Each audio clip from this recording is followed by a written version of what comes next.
नमस्कार, कंज्यूमर अड्डा में आपका स्वागत है। आपके साथ मैं हूं विपिन भट्ट और आज बात होने जा रही है डिजिटल करेंसी पर, क्योंकि एक बहुत ही क्रांतिकारी वक्त है, दिन है, मौका है। भारत में लॉन्च हो गई है उसकी अपनी खुद की digital currency CBDC, central bank digital currency. RBI ये लेकर आ गया। जी हां, सीबीडीसी इसी नाम से इसे पूरी दुनिया में जाना जाता है। जब कोई सेंट्रल बैंक या कोई रिजर्व बैंक यानी किसी देश का जो मुख्य बैंक है, अगर वो अपनी कोई डिजिटल करेंसी लाता है तो उसका नाम या उसे कहते हैं सीबीडीसी। तो भारत को अपनी सीबीडीसी मिल चुकी है। एक पायलट प्रोजेक्ट लॉन्च हुआ है जिसमें शुरुआत तो की गई है होलसेल करेंसी से, यानी कि शुरुआत में ये बड़े वित्तीय संस्थान के लेन देन के काम आएगी और उसके बाद लेकर आई जाएगी रिटेल सीबीडीसी, यानी कि ऐसी डिजिटल करेंसी जिसका इस्तेमाल आप और हम करेंगे। तो वैसे तो डिजिटल करेंसी के नाम से हमने क्रिप्टो करेंसी, बिटकॉइन, ऐसी चीजों के बारे में बहुत सुना है, कई सालों से इस पर चर्चा हो रही है। लेकिन अब अगर कोई सेंट्रल बैंक ये करेंसी लेकर आ रहा है, यानी आरबीआई ने करेंसी पेश की है, तो इसके मायने क्या हैं?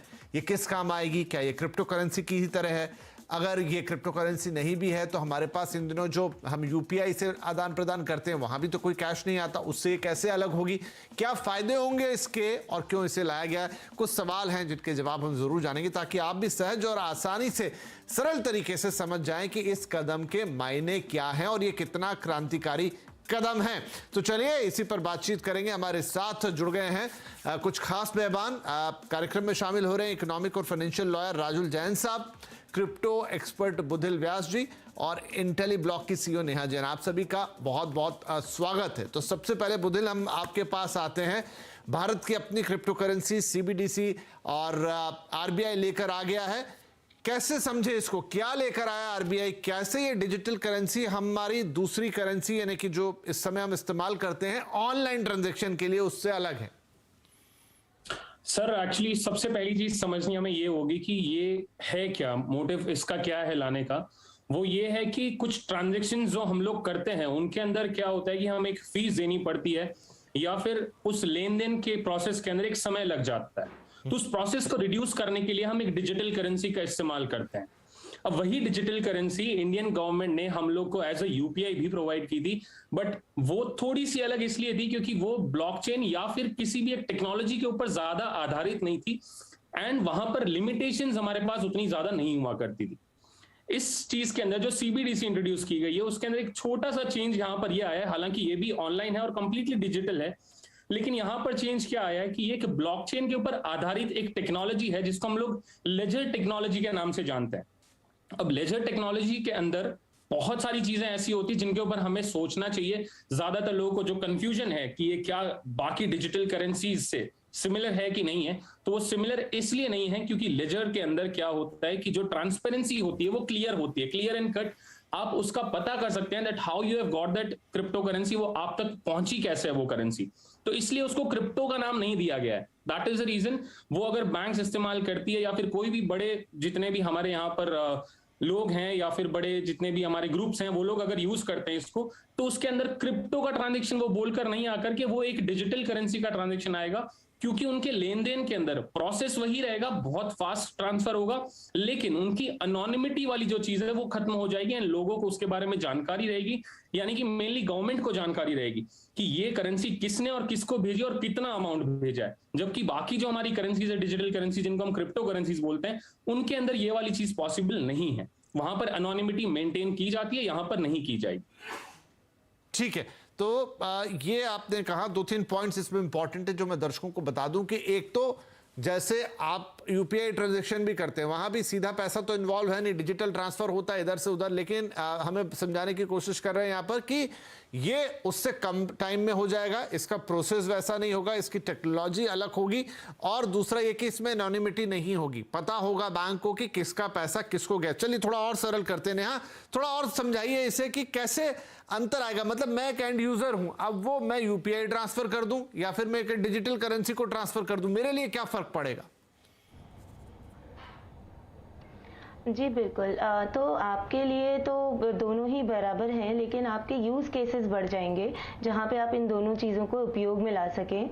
अभी तो आप सिर्फ जो फिजिकल करेंसी है हमारी, जो यूपीआई पेमेंट है वो सारी बैक्ड है फिजिकल करेंसीज के लिए, तो आप वही यूज़ कर सकते हैं। बट अगर आप सीबीडीसी यूज़ करते हैं तो आपकी सारी जितनी भी पेमेंट्स हैं, जो भी ऐसी एप्लीकेशंस हैं जैसे वेब3 वर्ल्ड हो गया, ब्लॉकचेन से रिलेटेड कोई एप्लीकेशन हो गई, नॉर्मल डीफाई एलिमेंट्स हो गए, वहाँ पे भी आप इन सारे यूज़ केसेस को अपनी इस डिजिटल करेंसी जो कि खुद की सीबीडीसी है इंडिया की, वो यूटिलाइज करके आप वहाँ पे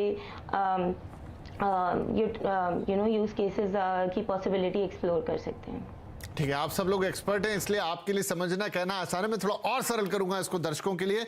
तो राजुल कैसे इसको समझे, मैं थोड़ा इसको इस एंगल से देख रहा हूं कि देखिए अभी अगर मैं यूपीआई या एक ऑनलाइन ट्रांजैक्शन का इस्तेमाल करता हूं तो एक बैंक से पैसा दूसरे बैंक को जाता है, यानी एक बैंक अपना ट्रांसफर करता है दूसरे बैंक को, डेफिनेटली पीछे कोई प्रोसेस चल रही होती होगी, कोई सेटलमेंट हो रहे होते होंगे। क्या वो प्रोसेस, क्या वो सेटलमेंट इस डिजिटल करेंसी में खत्म हो जाएगी? हाँ जी सर, बिल्कुल जो आप समझ रहे हैं ये वैसा ही है जितना सेटलमेंट प्रोसेस है। जैसे कि हमारे देश में नेशनल क्लियरिंग कॉरपोरेशन है जो कि सारी पेमेंट्स का सेटलमेंट करती है, वैसा ही होगा एल्गोरिथम। जो अब पहले जो एल्गोरिथम उनके ऐसा था कि फिजिकल मनी बैंक के अंदर आएगी, बैंकिंग सिस्टम में इन्फ्यूज़ होएगी, उसके बाद इन्फ्यूज़ होने के बाद एनसीबी उसको कमांड देती थी और क्लैरिफिकेशंस जितने भी क्लियरेंसेस होते थे हो जाते थे। अब इस केस के अंदर ये end to end currency paperless हो गई है और डिजिटल करेंसी, जबकि वर्ड जब क्रिप्टो करेंसी की वजह से ये काफ़ी ज़्यादा कंफ्यूजन भी है इसको लेकर। और मैं हालांकि ये बता दूं कि करेंसी वर्ड लीगली यूज़ होना ही नहीं चाहिए कोई भी ऐसी चीज़ में जिसमें लीगल टेंडर ना हो। लीगल टेंडर का मतलब है कि जिसकी किसी देश की सरकार ने उसको लीगली मान्यता ना दी हो। जैसे कि कोई भी करेंसी नोट होता है वो प्रॉमिसरी नोट होता है अदरवाइज लीगली। उसमें अगर दर्शक भी हम देखें कि अगर कोई भी नोट आप अपनी जेब से निकालिए, उस नोट के ऊपर लिखा होगा आरबीआई के गवर्नर द्वारा, आई प्रॉमिस टू पे ₹100। तो इस तरीके की जो चीज़ें हैं that becomes the legal tender कि एक देश के कॉन्स्टिट्यूशन के अधीन जो भी एक करेंसी है उस करेंसी के ऊपर प्रॉमिस कर रही है गवर्नमेंट। तो अभी क्रिप्टो करेंसीज के केस में जैसे कि इस तरीके का कोई प्रॉमिस नहीं है क्योंकि बीच में कोई फाइनेंशियल इंस्टीट्यूशंस नहीं है। Digital currency is equally same as the normal currency which you are using. जो आपकी जेब में 500 का नोट है या 2000 का नोट है, 100 का नोट है, आप यही समझिए कि बिल्कुल वही चीज़ है। ये क्लियर कर दूं कि राजुल जो समझाने की कोशिश कर रहे हैं, एक बड़ा डिफरेंस ये है कि क्रिप्टो करेंसी, बिटकॉइन, इथेरियम जो भी है वो लीगल टेंडर नहीं है, लेकिन ये जो सीबीडीसी आया है ये एक प्रॉपर लीगल टेंडर है जिसे भारत का आरबीआई या रिजर्व बैंक ऑफ इंडिया आप तक लेकर आ रहा है। ये एक बहुत बड़ा डिफरेंस है। गॉड, मैं ठीक कह रहा हूं राजुल? बिल्कुल सही सर, आप बिल्कुल सही समझ रहे हैं और ये बहुत बड़ी इनोवेशन है। ऑलरेडी पूरी दुनिया में 60 देश ऐसे हैं जो कि इसी कॉन्सेप्ट पे काम कर रहे हैं और हर देश की अपनी यूनिक रिक्वायरमेंट है। जैसे कि हमारे देश में ये पायलट प्रोजेक्ट चला, इस प्रोजेक्ट के अंदर सेकेंडरी मार्केट्स में कौन सी मार्केट्स हैं? फाइनेंशियल मार्केट्स, जैसे जहाँ पे शेयर्स का लेन देन है वहाँ पे इसको एज अ पायलट टेस्टिंग में यूज़ करेंगे। इसीलिए गवर्नमेंट ने अपने कॉन्सेप्ट नोट में भी बोला कि हम इसको इनिशियली होलसेल ट्रांजेक्शन्स के लिए यूज करेंगे। होलसेल ट्रांजैक्शन सेकेंडरी मार्केट्स में जो कि हैं, और रिटेल के लिए हम कुछ महीनों के बाद लेकर आएंगे। ठीक है, तो चलिए ये बात तो साफ हो गई कि एक लीगल टेंडर आया है, यानी कि बिल्कुल एक क्रिप्टो करेंसी जैसा है, लेकिन वहां पर एक कानूनी मान्यता होती नहीं थी। कोई देश दे रहा है, कोई देश नहीं दे रहा है, कोई कंपनी एक्सेप्ट कर रही है, कोई कंपनी एक्सेप्ट नहीं कर रही है, और यही कारण था कि उसमें इतनी वॉलेटिलिटी और तो ट्रेडिंग का एक जरिया बन गई थी। ये बिल्कुल आपकी करेंसी की तरह है, बिल्कुल उसी कॉन्सेप्ट पे चल रही है, उसी टेक्नोलॉजी का इस्तेमाल कर रही है, लेकिन एक लीगल टेंडर है, यानी भारत सरकार इसको मान्यता देती है, भारत का रिजर्व बैंक इसको मान्यता देता है, इसलिए बाकी दुनिया भी इसको उसी तरह से मान्य करेगी। बस ये है कि पीछे की प्रोसेस हो गई थोड़ी कम। बुदिल साहब, एक सवाल अब यहां उठता है, क्या इसके बाद करेंसी छापने का जो काम है, यानी कि आपकी जो अब वो पेपर आप उसमें लगाते हैं, फिजिकल करेंसी छापते हैं, वो कम होगा, वो बोझ घटेगा। दूसरा जो बैंकिंग के एंड पे जो पूरा एकदम बहुत बड़ा झमेला होता था वो कम होता हुआ नजर आएगा।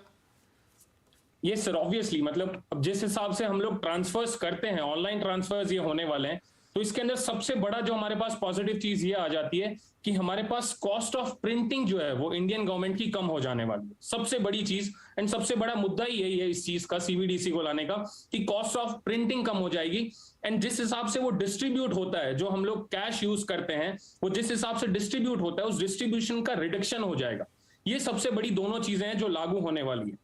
एंड उसके अलावा जो चीजें हैं वो इसीलिए अभी के शुरुआती तौर के अंदर गवर्नमेंट से जुड़ी हुई जितने भी बड़े संस्थान है यहां पर शुरुआती यहां पर जैसे यूज होने लगे, जैसे बैंकिंग सिस्टम से सबसे पहले शुरुआत की और कुछ बैंक्स ने इनको सपोर्ट भी किया है।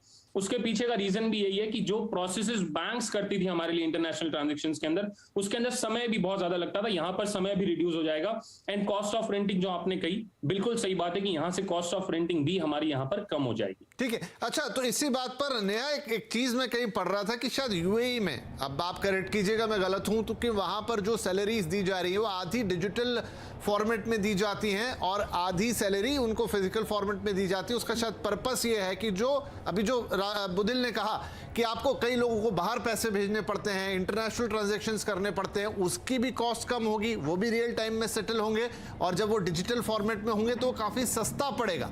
एम आई राइट?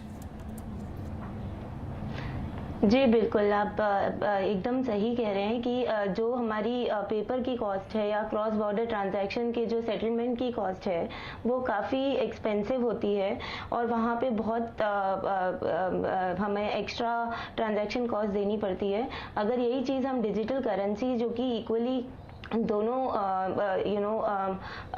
कंट्रीज में वैलिड है या मल्टीपल कंट्रीज में वैलिड है, तो वो अगर हम देते हैं तो cross border transactions and remittance वो बहुत इजी हो जाएगा और ये सबसे बड़ा अभी प्रॉब्लम है, तो वो भी काफ़ी इस CBDC की वजह से सॉल्व होगा। इवन इफ आज जो हमारा जो पायलट प्रोजेक्ट लॉन्च हुआ है CBDC होलसेल, वो भी इसमें काफ़ी इंक्लूड करेगा ये सारी चीज़ें कि कैसे इंटर बैंक सेटलमेंट और ये सारी चीज़ें पूरा का पूरा आपका कोलैटरल गारंटी सेटलमेंट इंफ्रास्ट्रक्चर वो सारी चीज़ें जो इंटरमीडियरी थी वो सारे ट्रांजैक्शन कॉस्ट रिड्यूस करके आपका जो अल्टीमेट ओवरऑल ट्रांजैक्शन कॉस्ट है वो सेव करेगा। राइट चलिए, तो ओवरऑल ये काफ़ी किफ़ायती होने जा रहा है, ये टेक्नोलॉजी का ही कमाल है। हाँ, बस इसमें जो स्पेकुलेशन का फैक्टर हो रहा था जो दूसरी करेंसीज में आ रहा था।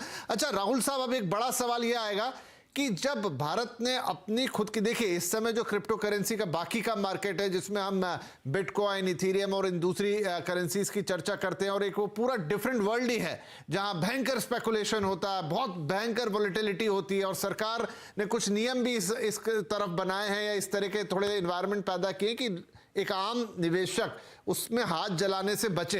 लेकिन अब जब ये भारत सरकार खुद की डिजिटल करेंसी लेकर आ गई, इसका वो जो पूरा एक डिजिटल क्रिप्टो करेंसी मार्केट है उस पे क्या इंपैक्ट आएगा?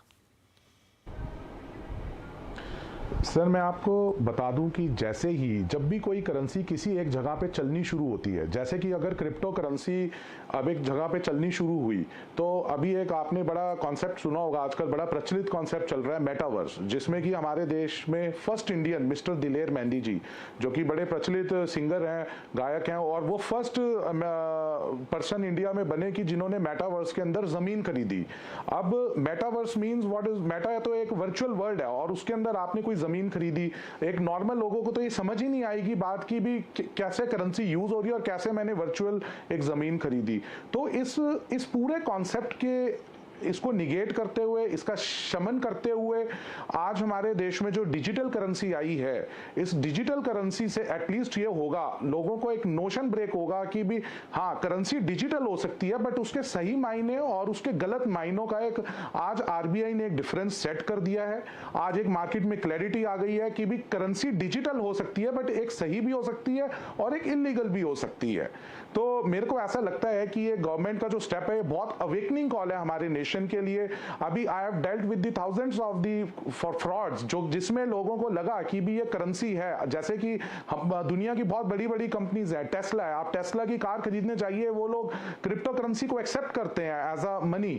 तो ये सब जब एक हमारे देश से बाहर कोई बड़ी कंपनीज जब इस तरीके के कॉन्सेप्ट्स पे कुछ अग्री करती हैं और जिनका इन्फ्लुएंस पूरी दुनिया में है, टेस्ला का influence Mister Elon Musk has got that much famous, तो ट्विटर खरीदा उन्होंने, तो अब लोग उनको फॉलो करते हैं। लोगों ने सोचा एलन मस्क भाई ले रहा है क्रिप्टो करेंसी को एक्सेप्ट कर रहा है एज अ, तो it must have a legal tender. तो लोगों को ये भी बहुत डाउट है कि इसका भी लीगल टेंडर है, बट गवर्नमेंट इज फुलिश और उसको लग रहा है कि इंडिया वाले नहीं बस इसको एक्सेप्ट करते, बाहर के लोग तो एक्सेप्ट करते हैं।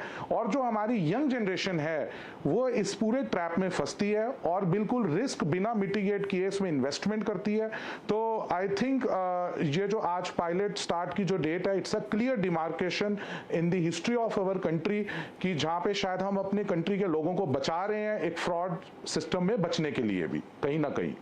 जी चलिए, तो ये भी एक बड़ा इसका इम्पैक्ट होगा कि ये जो वर्चुअल करेंसी है या डिजिटल करेंसी है जिसे आरबीआई ने शुरू किया है, इसके अपने तो फायदे हैं, लेकिन अब ये जो पूरा स्पेकुलेटिव मार्केट खड़ा हो गया था और सरकार की बड़ी चिंता बन गया था, अभी भी भारत में इसको लेकर चीजें क्लियर नहीं है। कुछ एक नियम सरकार ने बना दिए हैं, लेकिन उनकी कोशिश पूरी यही है कि एक आम व्यक्ति उसमें जाके फंस ना जाए, ट्रैप ना हो जाए, क्योंकि एक बहुत ही अलग लेवल का ये पूरा मार्केट क्रिएट हुआ था और ये हाईली स्पेकुलेटिव है। तो वहां पर भी ये डिजिटल करेंसी एक बड़ा रोल प्ले करने वाली है। चलिए एक छोटा ब्रेक लेते हैं, ब्रेक के बाद अभी जो लॉन्च आया है या पायलट आया है, ये तो आया है होलसेल लेवल पर, यानी कि बड़े वित्तीय संस्थान इसमें लेन देन करेंगे, लेकिन इसके आगे आएगा रिटेल, यानी वो आपके और हमारे लिए होगा।